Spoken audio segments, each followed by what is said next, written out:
Ito po yung headlamp flashlight na pwedeng i-dive, yung pwedeng ilubog sa ilalim ng tubig. Ito po yung light niya sa ilalim ng dagat. Pointed light siya mga amigo, kaya long range po siya. Kung naghahanap ka ng diving flashlight, yung headlamp, ito yung marirecommend ko sa iyo amigo.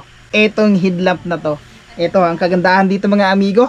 Ayan o, garter ito. Yan, nauunat. Kaya hindi masakit sa ulo. Tapos ito, meron siyang parang goma na parang foam dito mga amigo. Yan, hindi yan siya masakit dito sa noo. Siyempre, waterproof ito mga amigo. Kasi nga may mga o-ring dito mga amigo na nakakabit. Built-in ang kanyang battery. Magnetic switch na kaagad ito mga amigo. Yung kanyang switch. Kaya hindi talaga yan siya papasukan ng tubig. Ganda mga amigo. Yan o, yun yung light niya. Pointed na pointed mga amigo. Ayan.